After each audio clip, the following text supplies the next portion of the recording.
podcast. How are you? Thanks for having me, Anthony. I'm very well. I'm really It's, excited about today's topic. so am I. And yes, we're just talking previously before the recording that you are the record holder for the most guest visits to the Me and My Health Up podcast. So well done on helping me accomplish this milestone. Thank you for providing a platform for me to talk. And I was saying, even just reflecting on the topics we've talked about, it's such a beautiful journey of evolution in my own expansion as well. So thank you. It is. And I think it's really insightful and helpful to the listeners to see that evolution and growth of someone through, your being so raw and open. We've touched on some very sensitive topics in terms of the previous, such as your breast implants and explants, and you're sharing your story about that, your relationships and how it impacted your thyroid, and then your area of expertise, or certainly around dietetics, is around gut health. And so we've really taken the listeners on it on your journey, personal journey, but as you've just mentioned, that growth story as well. Thank you for acknowledging that. You're welcome. And so this topic is exciting because it's very topical. Corporates, there's a lot of research out there amongst the corporates saying their employees are experiencing burnout at higher rates than ever. And this has come about as, there's obviously a combination of things, but COVID didn't help, and it's probably exacerbated or sped up or, amplified it in some way. So really keen to explore this topic of burnout, which you're an expert in. So let's start with what is burnout, just to bring the listeners up to speed so that they can understand if they're experiencing it or know of someone experiencing it. Yeah, I love this, and I love just diving into language itself when we talk about burnout. And when I was developing the content for how to heal from and prevent burnout, I really delved into what are people making it mean? That word burnout, it actually became associated with human burnout around 1975. And there was 3 components to this burnout. The 3 components were emotional exhaustion, it was compassion fatigue, and a decreased sense of accomplishment. So this was the first definition. And then a newer definition came out in the 2000s, and my brain starts to overlap things and compare things, and really we're just changing the language a little bit. So the 3 types of burnout we talk about today is overload, neglect, and under-challenged. And when I was going through this and comparing it to my what I call new fit wellness fractal or embodiment fractal, it's the holistic approach that I take with all my clients. And there's more components to it than just mind, body, spirit, emotion, but that's the main triangle that I use. And I was looking at burnout from this holistic perspective, and I was like, it's missing something, right? So I compared the 3 components. We've got overload, too much, emotional exhaustion. We've got under-challenged, a decreased sense of accomplishment, but I've also related this to a depletion. And one of the phrases that I came across was functional freeze, and I'll explain what I mean by functional freeze later. And then there's this neglect or compassion fatigue. We can be neglecting ourselves, or we can be neglected by others. So there's really 2 components to that. So we have components of mindset, body, the physical body, the biological aspect of things, emotion, but there's no mention of the spiritual burnout that we also may experience. So this is how I've come to actually adding in a 4th component to the definition of burnout. And I haven't given it a name. So if you have any ideas, let me know what to call this 4th element of spiritual burnout. Maybe that's just it. But I'll unpack what I mean by that too. But really, looking at burnout as a definition, if we consider not the human body, but just an electrical appliance, when does an electrical appliance burn out? When it's overheated. And the thing with the human body is we have a nervous system that sends electrical signals. So we are partially electrical as well. So when we overheat, when we overdo it, we drive ourselves to burnout. Yeah, so I was just thinking on that spiritual side of things, and also advocate for the listeners to comment and put their feedback into what Kathy could potentially call this fourth component. So, uh, in terms of when I think spirit, I'm thinking, the ether, the fabric that is within all of us and connects all of us. It's there's so many different terms uh, of that. There's the scalar. I've heard of scalar. Yeah. So, what is it in the context of burnout? Like for me, there's a sense there's energy there, and I'm just trying to You're conceptual. right on the money. Like, this is exactly what I was thinking. And I've got a whiteboard here because I'm a very visual person and it'll help me stay on topic as well. So, what I was talking about was mind, body, spirit, emotion aspects of burnout. And with this spiritual aspect of burnout, exactly what you said there, there is this energetic component to us. We have this ether, esoteric etheric body, which is beyond the physical. And we're going right into it now. We'll come back to the more scientific aspects of burnout, but beyond the physical, we have an etheric body and energetic body, and we interact with other bodies, other energetic bodies. And this is also, think about codependent relationships, think about narcissistic relationships, which I talked about last time. Think about energy vampires. This is kind of the archetype of that narcissistic person, is an energy vampire where they're sucking our energy, and this is going to lead to burnout. So really there's this component of codependency, enmeshment, draining, also upholding masks.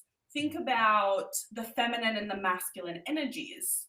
So I don't know the exact stats, but over 90% of women are innately feminine.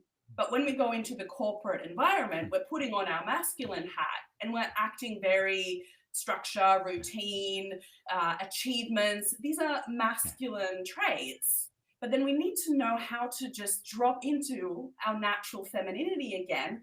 Otherwise, upholding that mask for too long is going to lead to burnout. So there's also, as you mentioned, just chakra systems, blocked energy flow. This is all part of that spiritual burnout. And I think that a very important component of that is our connection with God, or our connection with spirit, the universe, call it what you want. Having that clear connection as well to help us recognize what is going on around us too. Is that making sense? It does. It's starting to come together, and I'll continue to think about it and ponder it, and hopefully come up with something useful for you in terms of a terminology to describe that fourth dimension. So, in terms of the other three dimensions, what should people be? I mean, you've mentioned a few things that could really impact someone in terms of running low on energy, and you had the analogy of the uh, electric, plugging something in and charging up, and I'm thinking, there's that depletion. So we've mentioned that you can be in a relationships that are really depleting your energy and sapping the life out of you. So there's that other component, which is plugging in back into the wall and re-energizing and rejuvenating, and uh, like what can someone do if they're feeling so depleted, and to really pick up that, I guess, energy, across all those different dimensions. Yeah, I love this. I want to put a bow tie on the spiritual aspect in terms of how do we heal from spiritual burnout. So if we are energetically drained with our spirit, healing from this is actually going to require some elemental purification. And this is a strategy that I've learned through breathwork, and it's working with the elements, because remember, we're working with this body beyond the physical body. So think the elements are water. So working with water could be ocean swims, showers, baths. Working with air through, for example, breath work. Working with fire with candles, or having some some of our own spiritual fire ceremonies by the beach, burning some journal pages, working with earth by grounding. And we know, again, all of these actually have scientific background. If you know about grounding or earthing, walking barefoot actually reduces inflammation, and it's actually going to help our spirit also re-energize. And then we also have the element of ether and sound healing. And there is some absolutely beautiful research coming out about sound healing and vibration and how it actually affects our cells and helps us heal. So those are the things that will help us heal from spiritual burnout. In terms of preventing it, we need to think about what got us here in the first place. And this is to do with any aspect of burnout, any type. You might be experiencing not just in the spiritual realm. You might be experiencing in the emotional realm, in the mindset realm, maybe all of them, and maybe two of them are predominant. So it's really important to think, what got me here in the first place? What in me allowed me to take myself to burnout? Why didn't I take the foot off the accelerator? Why didn't I rest? Right? So in terms of spiritual burnout, remember I mentioned energy vampires, enmeshment. So to prevent, we want strong boundaries. We want to be able to bend and flex these boundaries as necessary, but we're going to want to create that barrier between ourselves and our body beyond the physical body, our aura, our ether, and another person. We need to be able to recognize that. So these concepts I really want to acknowledge. I've read Quantum Healing by Deepak Chopra was a really big influence, as well as the breathwork journey that I took myself last year when I went to Bali with Karina Kalila. Wow. So let's explore a bit of how someone can utilize breathwork, given that, it's a recent addition to your toolkit. I love breathwork. I'm getting really excited. It is also part of the mindset side of things, but also body, also emotion. So breathwork actually fits everywhere. And just like the element of air, it gets everywhere, right? And it is one of the strategies that I list as helping us heal in terms of our mindset, but it's also one of the strategies and one of the 6 pillars to wellness that I talk about for the physical body healing. And in the book Burnout by Emily and Amelia Nagoski, they actually do mention breathwork as a method of completing the stress cycle, which is all about the emotional burnout that we're experiencing. So breathwork, how do I explain this? There are different types of breathwork. When I'm talking about breathwork, I'm talking about the breathwork journey. So the breathwork journey is also about delving into our unconscious, into our patterns of behavior, the habits that we've created, and the limiting beliefs, the belief systems that we hold within us that actually drive our behaviors.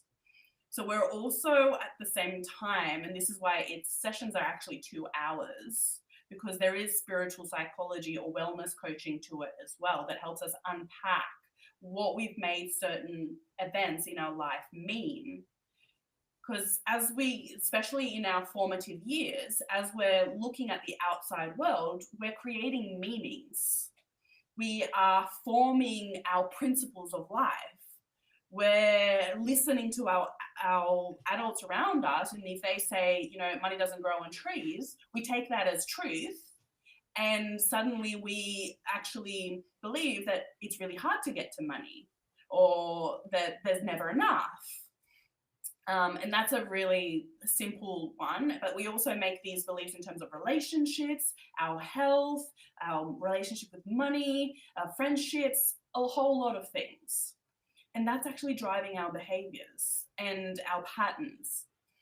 Now, breath work, what has been shown is that our breath rate is related to our brain waves and our thoughts. They're all interrelated. So our breath rate, our thoughts, and our brain waves. In our everyday life, we're operating at beta brain waves. So we are conscious, we are alert, we are thinking. This is a very fast brainwave. And I want you to think of it as TV static. If you're old enough and listening to this, there was a time when our TVs used to be buzzing with static. This is what we're operating on every day when we're just awake and having these conversations. Our brainwaves are fast. Our thoughts are fast. We have 60,000 thoughts a day. And our breath rate tends to be fast as well because we're wired to keep going, especially nowadays in this fast-paced world. Now, this also means that the space between our thoughts is very small. Remember, the static and the brain waves are a very high frequency. What happens as we slow our breath rate is amazing. We slow our breath rate. It increases the distance between thoughts. It increases the distance between brain waves, so they start to go a little bit more spaced out. And it gives us space. It literally gives us space to just be. And we fall into alpha brain waves, which is meditation state, relaxation. We cannot heal when we are in constant overdrive. We can only heal when we're fully relaxed. Constant overdrive is a state of tension. It's the sympathetic nervous system. It's the fight or flight response. This is now physiology and the body and biology. When we slow down and we're relaxed, we're going into the parasympathetic nervous system. So from beta, we go into alpha. From alpha, we can go down into delta and then theta. Alpha is our meditation state. Theta is visualization and dreaming. And theta all the way down is deep restoration, deep sleep. Breathwork helps us get down there so that if we come back to the static picture, we're clearing up the picture. So we go from this highly buzzing static TV to suddenly we see a clear picture. And this is why a lot of people, when they come out of breathwork journeys and doing breathwork, all of a sudden they're like, I know what to do next. I know my next steps. I can clearly see where I'm going. Is that making sense? Totally.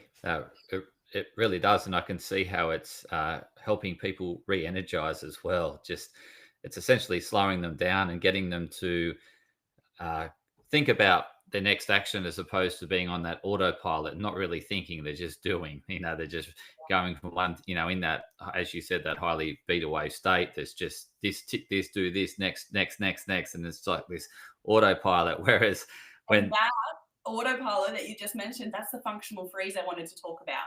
Okay. The functional freeze, the autopilot, the just doing without the being.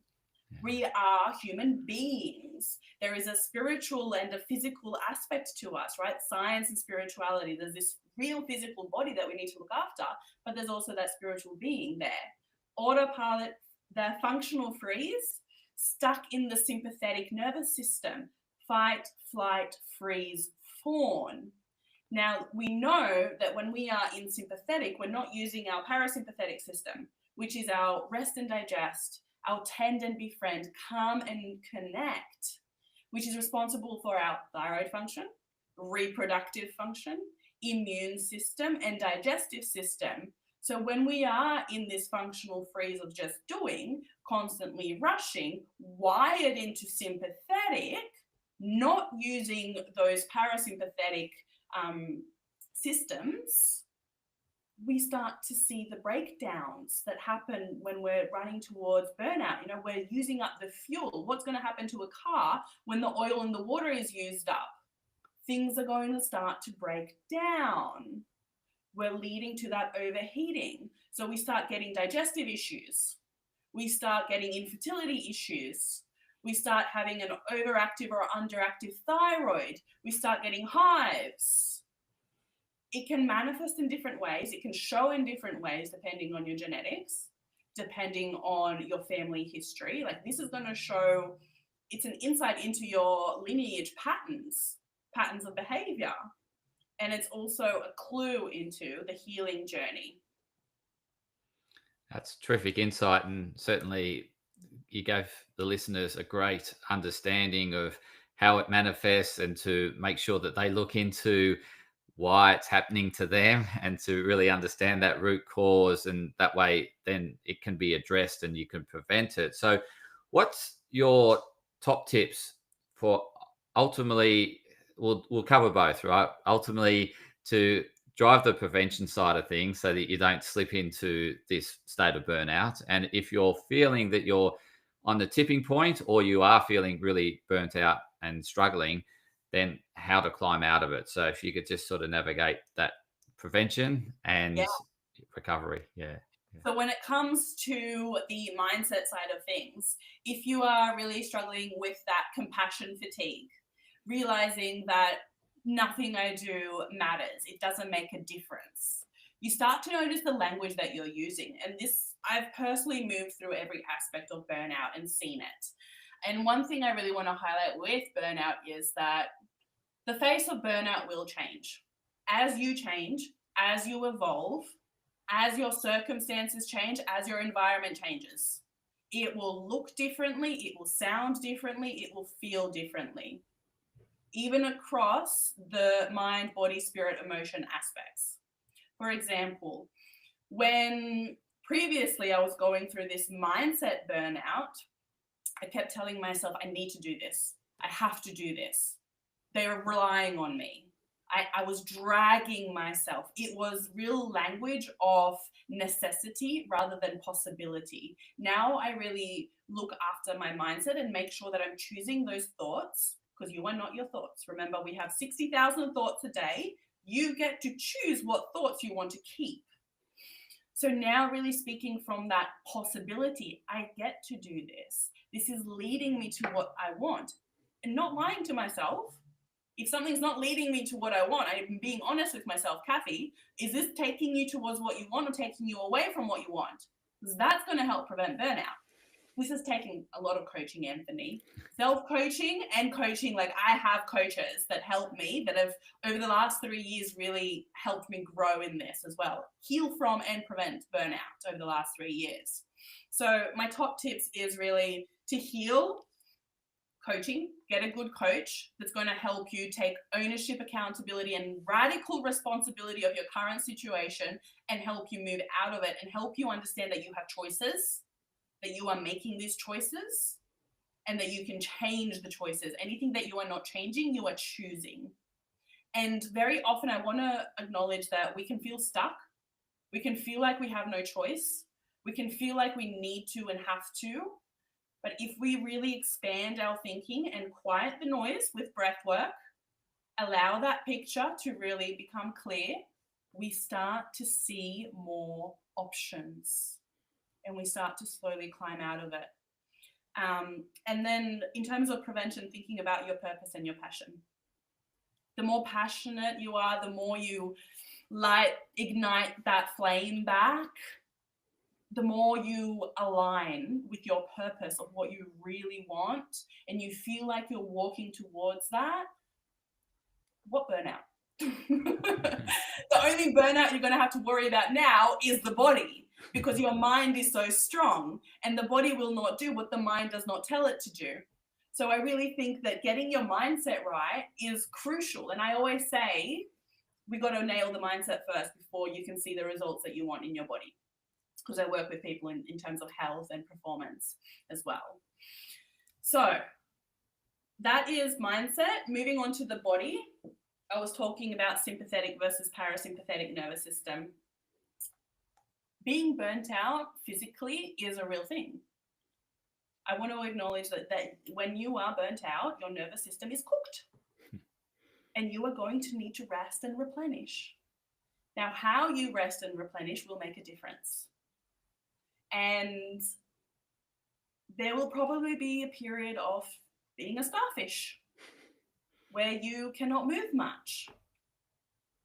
And it's being honest with yourself. Is this dragging on? Am I actually helping my body heal here? Do I need another day of being a starfish because I've really overdone it? Or is it time to go for that walk? Is it time to nourish my body? Coming back to the 6 pillars to wellness that I talk about: nutrition, movement, sleep, optimizing the stress response, light therapy, and mindset or spirituality. These 6 pillars actually help us replenish, rejuvenate our body. And also the other aspect of body, this physical burnout, is dopamine depletion. When we are burnt out and when we have this sense of under accomplishment, it's also because we're in a pit. Dopamine is the go get it, the drive molecule, the reward molecule. So when we achieve something, we get a hit of dopamine, but then we actually drop below baseline and we're in a pit. So on a graph, that would look like we've achieved something, we get a hit, and then we go back down. So this line is our baseline dopamine level. So up here, we get a hit of dopamine, and down here, we're in the pit.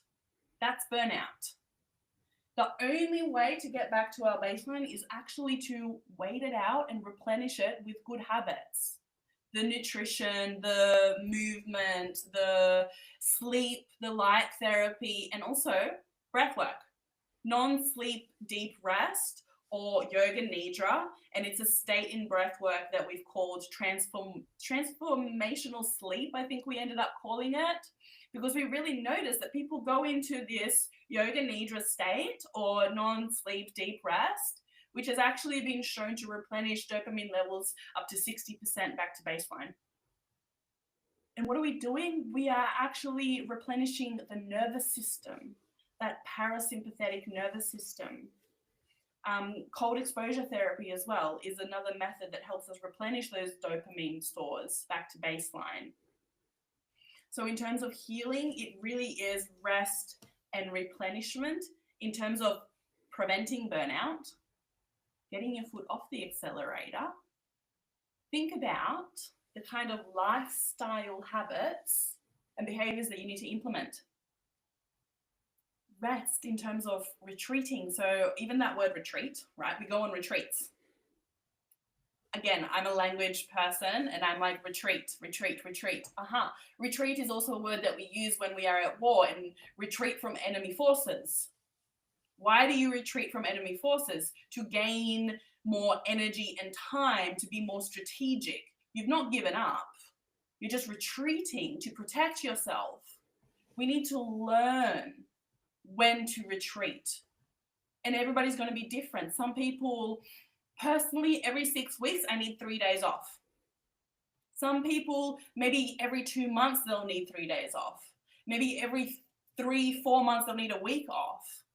Especially in the entrepreneurial kind of side of things here. You know, for the regular 9-to-5 worker, we've got the weekends, but how are you retreating on these weekends? And also then thinking about quarter yearly, like planning it, mapping it out. Where are you taking those breaks? And through trial and error and correction, you will learn what is right for you.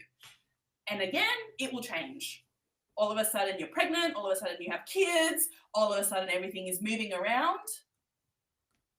Having awareness and tracking builds awareness, and having a coach to talk about these things really helps to any inkling of burnout that's coming, because we all have blind spots.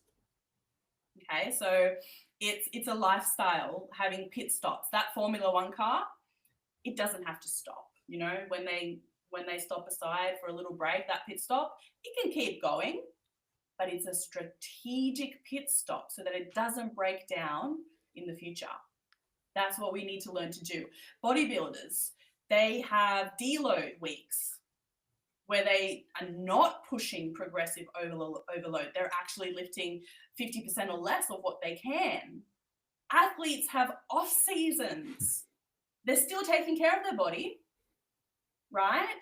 Think about the habits that they use during an off season. They're still nourishing the body. It's not about being a starfish throughout the whole time, although maybe they have a day or two being a starfish as well. So I really want to highlight how holistic this approach that I'm talking about is, and how it does have multiple components to it. And there's a lot of thought put behind it. Absolutely. Very comprehensive and very thorough in terms of covering all aspects of health and well-being. So how can the listeners best connect with you if they're feeling that they could deal with a bit of support in this area? The best way to reach out to me is via Instagram or Facebook, Kathy Ozakovic. I'm the one and only with that name. I'm very lucky. Yeah, you can send me a direct message, reach out to me, send me an email, New Fit Wellness. I didn't cover the aspect of emotional burnout today, but I do want to highlight, like I said, Emily and Amelia Nagoski have a beautiful book, Burnout. It's all about completing the stress cycle.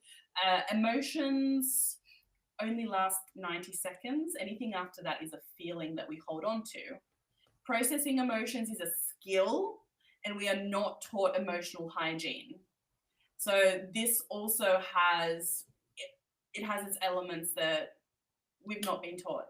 And everything that I talked about today has come together over 2 years of my own personal research and readings, really acknowledging the people that are doing so much work in this area. And I'll be presenting more and bringing these workshops to help people learn, because I want to help people heal from and prevent burnout, understand themselves, because ultimately it's about know thyself so that you can heal thyself and create a healthy self. Absolutely. And you can sense the passion that you have for helping others and wanting them to understand what's going to serve them, what's not, what's going to set them back and how to recover. And so it's great that you're sharing, the latest insights along as you go along your journey, you're constantly sharing with others and bringing them along the journey with you. So really appreciate you putting aside the time coming in and sharing your wisdom once again. And to the listeners, thank you for tuning in to another insightful episode of Me and My Health Up. For those that you know out there that could really benefit with, from Kathy's insights, please share it with others. Would love to get the word out there and to help as many people as possible. And until next time, continue to health up.